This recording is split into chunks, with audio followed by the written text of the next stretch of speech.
Hello और welcome students. आपका स्वागत है कर्ण गुप्ता ट्यूटोरियल क्लासेस में, जिसमें हम आज बात करेंगे एक और एक्सपेरिमेंट के बारे में। ये एक्सपेरिमेंट अपने आप में बहुत ही इंपॉर्टेंट एक्सपेरिमेंट है और बहुत ही सिंपल एक्सपेरिमेंट है। तो बिल्कुल सिंपल वे में समझेंगे ये एक्सपेरिमेंट क्या है। तो हमारा आज का एक्सपेरिमेंट का नाम है Meselson Stahl experiment. Meselson Stahl experiment जो कि 1958 में परफॉर्म किया गया। ये एक्सपेरिमेंट जो किया गया बेसिकली वो इसलिए किया गया क्योंकि ये वाटसन और क्रिक, जैसे कि आप जानते हैं कि वाटसन और क्रिक ने डीएनए का मॉडल दिया था।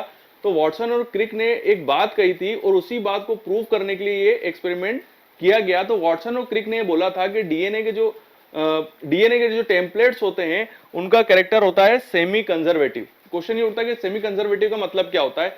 तो इसका मतलब ये होता है कि एक डीएनए से दूसरा डीएनए प्रोड्यूस होता है। तो इसी प्रॉपर्टी को कहा जाता है सेमी कंजर्वेटिव प्रॉपर्टी। तो इसी प्रॉपर्टी को सिद्ध करने के लिए ये एक्सपेरिमेंट किया गया। तो मैं आपको थोड़ा बता देता हूं। जैसे कि ये डीएनए है, वैसे कि तो डीएनए का जो मॉडल था वाटसन क्रिक का, वो इस टाइप से घूमता हुआ था, सांप की तरह था, बट मैंने उन दोनों को अलग अलग कर दिया है। तो यहां पर आपको दिख रहा है, तो ये दोनों अलग अलग है। तो ये स्ट्रैंड और ये स्ट्रैंड, ये दोनों के दोनों स्ट्रैंड एक पेरेंट डीएनए का रोल प्ले करते हैं और इससे एक नए डीएनए का प्रोडक्शन होता है। और इस प्रकार तो ये जो पहले का जो डीएनए था इसे बोला गया पेरेंट डीएनए, और इनके द्वारा जो डीएनए के स्ट्रैंड बने इनको नाम दिया गया डॉटर स्ट्रैंड्स। तो इसी प्रॉपर्टी को कहा जाता है semi conservative property of DNA strand. और ये बात वाटसन और क्रिक ने करी थी, बट वो इस बात को साबित नहीं कर पाए थे। तो इसको साबित करने के लिए मेसेल्सन और स्टेन ने जो एक्सपेरिमेंट किया और ये साबित करा कि डीएनए स्ट्रैंड आपस में रिप्लिकेट होकर एक स्ट्रैंड से दूसरे स्ट्रैंड को प्रोड्यूस करते हैं। तो जो स्टार्टिंग वाला जो स्ट्रैंड होता है वो पेरेंट कहलाता है, और उनके द्वारा जो स्ट्रैंड प्रोड्यूस होते हैं या डीएनए प्रोड्यूस होते हैं उन्हें डॉटर स्ट्रैंड कहा जाता है। तो अब हम ये समझते हैं कि ये एक्सपेरिमेंट क्या था और इसे कैसे परफॉर्म किया गया। बट पहले हमको ये समझना पड़ेगा कि इस एक्सपेरिमेंट में किन किन चीजों का यूज किया गया। तो चलिए देखते हैं। तो चलिए स्टार्ट करते हैं और समझते हैं कि इस एक्सपेरिमेंट को परफॉर्म करने के लिए क्या क्या किन किन चीजों की जरूरत थी जो कि मेसेल्सन और स्टाल ने यूज करी। सबसे पहले उन्होंने इश्चियो कोलाई की सेल ली और उसका एक कल्चर मीडिया डेवलप किया उन्होंने अमोनियम क्लोराइड के अंदर। तो अमोनियम क्लोराइड के अंदर उन्होंने कल्चर मीडिया डेवलप किया। ठीक है, इसको आप साइड में रख लो। अब सबसे इंपॉर्टेंट चीज, उन्होंने यहां पर दो रेडियो एक्टिव लेबल्ड कंपाउंड लिए, N15 और N14। ठीक है, N15 का कैरेक्टर क्या होता है, देखिए N15 जो है वो नॉन रेडियो एक्टिव कंपाउंड है और हार्ड आइसोटोप है, मतलब काफी हार्ड होता है, मतलब इसकी डेंसिटी काफी ज्यादा होती है N15 की। वहीं अगर हम N14 की बात करें तो इसकी डेंसिटी काफी कम होती है। तो इसका मतलब ये है कि अगर किसी मॉलिक्यूल, मतलब अगर हम सेल ले लें और एक सेल को हम रेडियो लेबल कर दें N15 से और एक सेल को रेडियो लेबल कर दें हम N14 से, और उन दोनों सेल को अगर हम मिक्स कर दें और फिर सेंट्रीफ्यूज करके उनको अलग अलग करें, तो N15 वाली सेल, क्योंकि N15 की डेंसिटी काफी ज्यादा है, इस वजह से N15 जो होगा वो नीचे की ओर आ जाएगा और N14 जिसकी डेंसिटी कम है वो ऊपर की ओर आ जाएगा। तो हम उन दोनों सेल्स को अलग अलग बहुत इजी वे में कर सकते हैं और साथ ही साथ उनको काउंट भी कर सकते हैं।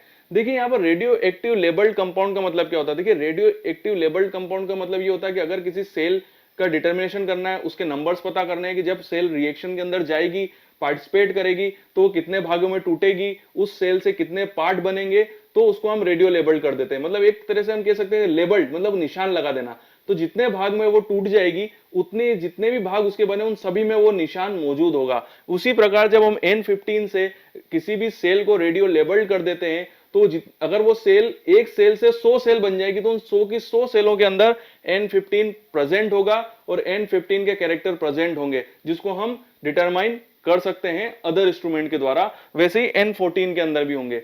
तो यहां पर हमको क्या पता लगाना है, यहां पर हमको पता लगाना है कि पेरेंट स्ट्रैंड से कितने डॉटर स्ट्रैंड बन रहे हैं।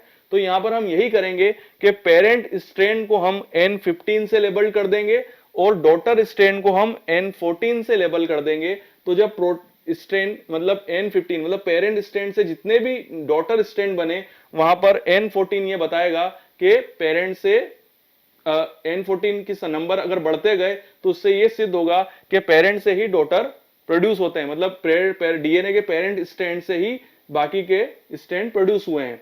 तो N15 होगा पेरेंट का और N14 होगा डॉटर का। तो सीधी सी बात है कि जब एक्सपेरिमेंट स्टार्ट होगा तब N15 ज्यादा होगा और जब जैसे जैसे एक्सपेरिमेंट आगे बढ़ेगा वैसे वैसे पेरेंट से डॉटर ज्यादा प्रोड्यूस होंगे तो N14 के नंबर भी बढ़ते चले जाएंगे। तो अब आइए ये समझते हैं कि एक्सपेरिमेंट क्या था और कैसे ये सिद्ध हुआ कि डीएनए के अंदर सेमी कंजर्वेटिव प्रॉपर्टी होती है, जो कि वाटसन और क्रिक ने कहा था। तो चलिए स्टार्ट करते हैं। तो चलिए समझते हैं कि ये एक्सपेरिमेंट क्या था और बिल्कुल सिंपल वे में आपको बताऊंगा कि ये एक्सपेरिमेंट कैसे परफॉर्म किया गया। तो चलिए स्टार्ट करते हैं।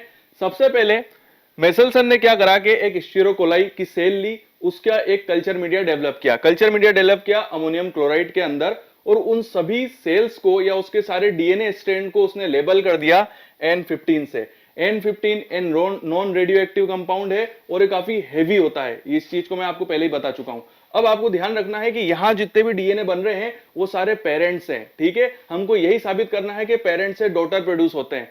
तो अब हमने क्या करा कि N15 वाले को, जो ये पूरा मीडिया था, इसको ट्रांसफर कर दिया हमने एक दूसरे मीडिया में, जिसमें भी स्टीरोकोलाई का ही सेल था। उसको भी NH4Cl से ही डेवलप किया गया था, बट उसकी सेल्स को उसके अंदर जो लेबल था, मतलब जो लेबल कंपाउंड था, रेडियो लेबल कंपाउंड, वो था N14, ठीक है। तो यहां पर N14 प्रेजेंट था, जबकि यहां पर था N15। तो जैसे ही N15, ठीक है, तो N15 वाले जो डीएनए सारे के सारे इस मीडिया के अंदर ट्रांसफर हुए। तो आपको एक चीज याद रखनी है कि जब डीएनए के पेरेंट स्ट्रैंड से जो डॉटर स्ट्रैंड बनता है, उसको बनने में 20 मिनट लगते हैं, ठीक है। तो जैसे ही हमने ट्रांसफर किया तो हमने एक सैंपल विड्रॉ किया, सैंपल को हमने सेंट्रीफ्यूज किया। तो हमने यहां पर जैसे ही उसको सेंट्रीफ्यूज किया तो आपके पास यहां पर सैंपल आया, सेल्स आई, डीएनए सेल्स आई। तो ये हो गया आपका 0 मिनट, ठीक है। तो 0 मिनट में हमने देखा तो यहां पर सभी का सभी था N15, ठीक है। अभी यहां पर केवल सारा का सारा N15 प्रेजेंट है, क्योंकि अभी तक तो डॉटर स्ट्रैंड बनना स्टार्ट ही नहीं हुआ है, ठीक है। अब हम थोड़ी देर रुके, 20 मिनट तक वेट किया। तो हमने जब 20 मिनट तक वेट किया तो हमने देखा कि फिर हमने सैंपल विड्रॉ किया। सैंपल विड्रॉ करने के बाद हमने वापस उसको सेंट्रीफ्यूज किया। सेंट्रीफ्यूज करने के बाद आफ्टर 20 मिनट देखा तो जो हमको जो मिला, तो उसमें हमने ये देखा कि अब यहां पर धीरे धीरे सैंपल डेवलप हो रहा है। फिर भी जो N14 है, यहां मैं N14 बना देता हूं, वो है 25% और ये है 75%, ठीक है। मतलब कुछ डॉटर बनना स्टार्ट हो गए हैं। ये था 20 मिनट बाद। 20 मिनट के बाद हमने फिर कुछ 20 के बाद फिर अगले 20 मिनट हम रुके, फिर हमने इससे सैंपल विड्रॉ किया, फिर सेंट्रीफ्यूज किया, फिर उन सेल्स की रेडियो एक्टिविटी के हिसाब से हमने डिटरमाइन किया। तो यहां पर ये हुआ कि 75 25 का हो गया, ये हो गया 40 मिनट बाद 50-50, ठीक है। तो यहां पर 50-50 हो गया, मतलब N14 हो गया 50 और N15 हो गया 50%। मतलब यहां पर 50% N14 के डॉटर बन चुके हैं, डॉटर स्ट्रैंड बन चुके हैं। फिर हमने अगले 20 मिनट, मतलब पहले 0 से 20, 20 से फिर 20 तो 40 और 40 के बाद 60। तो अब अगले 20 मिनट का फिर हमने सैंपल विड्रॉ किया। तो अब हो गया है ये N40 75 और ये हो गया है 25। तो इस एक्सपेरिमेंट से ये साबित हुआ कि पेरेंट डीएनए से डॉटर डीएनए प्रोड्यूस हुए।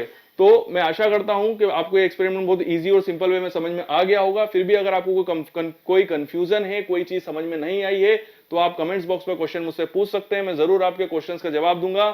वीडियो देखने के थैंक यू वेरी मच और यूं ही बने रहिए मेरे साथ। एक इंपॉर्टेंट इंफॉर्मेशन कि अगर आप भी इन इंस्ट्रूमेंट पे ट्रेनिंग करना चाहते हैं तो you are most welcome in our institute. Institute का एड्रेस और सारी इंफॉर्मेशन, चाहे वो ईमेल आईडी हो या चाहे उसका मोबाइल नंबर हो हमारा, वो सभी हमने डिस्क्रिप्शन बॉक्स में दिया हुआ है। आप हमसे डायरेक्टली कांटेक्ट कर सकते हैं और अगर आपकी कोई क्यूरी है तो वो भी आप हमको बता सकते हैं। साथ ही साथ अगर आप कुछ ऐसे प्रोजेक्ट्स वर्क से जुड़े हुए हैं, कोई पीएचडी वर्क से जुड़े हुए हैं, या आप कोई ऐसे कोर्स से जुड़े हुए हैं जहां पर आपको इन इंस्ट्रूमेंट्स की रिक्वायरमेंट है, या आपके पास कुछ ऐसे सैंपल हैं जो इस पर्टिकुलर इंस्ट्रूमेंट्स पे ही रन हो सकते हैं बट वो आपके पास अवेलेबल नहीं है, तो हमारा इंस्टीट्यूट ऐसी कंसल्टेंसी सर्विस भी प्रोवाइड कराता है और उससे रिलेटेड इंफॉर्मेशन भी हमने हमारे लिंक बॉक्स के अंदर और डिस्क्रिप्शन बॉक्स के अंदर आपको प्रोवाइड कराई है। तो बने रहिए हमारे साथ और हमारा वीडियो देखते रहिए। साथ ही साथ हमारे चैनल को सब्सक्राइब करें और बेल आइकन को हिट करें। Thank you.